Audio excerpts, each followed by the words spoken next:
Haryana BJP की अहम बैठक सोमवार को मुख्यमंत्री नायब सिंह सैनी के आवास संत कबीर कुटीर में हुई। बैठक में प्रदेश के सभी 90 विधानसभा क्षेत्रों से विधायक, मंत्री, जिला अध्यक्ष और 2024 चुनाव के उम्मीदवार शामिल हुए।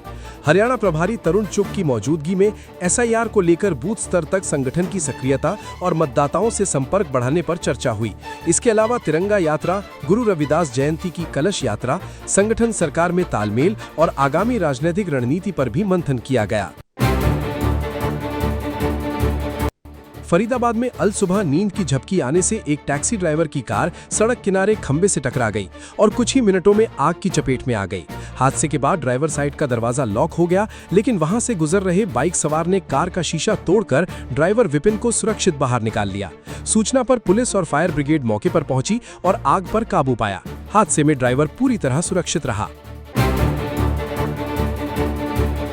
झज्जर की बेटियां तमन्ना और साक्षी पहले FIH पैरा हॉकी विश्व कप 2026 में भारत का प्रतिनिधित्व करेंगी।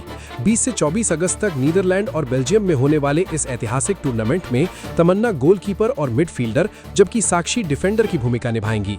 दोनों ने राष्ट्रीय प्रशिक्षण शिविरों में शानदार प्रदर्शन के दम पर टीम में जगह बनाई है। विश्व कप में भारत समेत 16 देशों की टीमें हिस्सा लेंगी।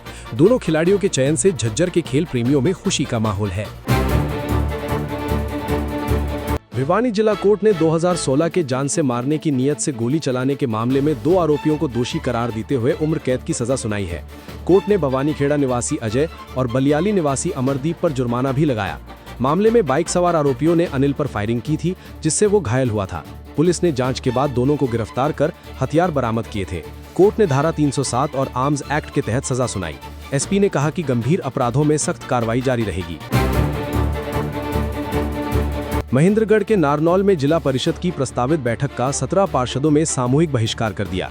पार्षदों का आरोप है कि जिले में विकास कार्य ठप है और करीब 300 प्रस्ताव लंबित पड़े हैं, जिनकी अनुमानित लागत 50 से 60 करोड़ रुपए है।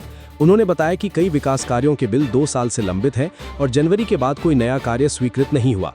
अधिकारियों की अनुपस्थिति पर भी नाराजगी जताते हुए पार्षदों ने भ्रष्टाचार के आरोप लगाए और 48 घंटे का अल्टीमेटम दिया।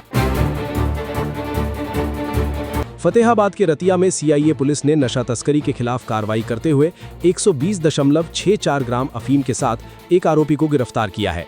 आरोपी की पहचान रतिया निवासी जयपाल के रूप में हुई है। पुलिस टीम अरोड़ा कॉलोनी में गश्त कर रही थी, तभी एक युवक पुलिस को देखकर भागने लगा। शक होने पर उसे पकड़कर तलाशी ली गई, जिसमें उसकी लोअर की जेब से पारदर्शी पॉलिथीन में अफीम बरामद हुई। पुलिस ने आरोपी के खिलाफ NDPS एक्ट के तहत केस दर्ज किया है और अफीम के स्रोत की जाँच शुरू कर दी है। झज्जर के बहादुरगढ़ स्थित शाइनिंग स्टार बैडमिंटन अकेडमी में 19वीं जिला बैडमिंटन चैंपियनशिप का आगाज हुआ। 2 दिवसीय प्रतियोगिता का शुभारंभ निदेशिका शैलजा जून ने किया। जिले भर से 300 से अधिक खिलाड़ी अलग अलग आयु वर्गों में हिस्सा ले रहे हैं। मुकाबलों में खिलाड़ियों ने फिटनेस, तकनीक और खेल कौशल का प्रदर्शन किया। प्रतियोगिता में बेहतर प्रदर्शन करने वाले खिलाड़ियों को आगामी स्टेट चैंपियनशिप में खेलने का मौका मिलेगा। आयोजन के दौरान अभिभावक और खेल प्रेमी भी खिलाड़ियों का उत्साह बढ़ाने पहुंचे। आयोजकों ने प्रतिभाओं के राज्य स्तर पर पहचान बनाने की उम्मीद जताई। फतेहाबाद में नगर परिषद के सफाई कर्मचारियों की हड़ताल सोमवार को 12वें दिन भी जारी रही। कर्मचारियों ने मुख्य बाजारों में रोष मार्च निकालकर सरकार के खिलाफ नारेबाजी की और चेयरमैन राजेंद्र खींची को मांगों का ज्ञापन सौंपा।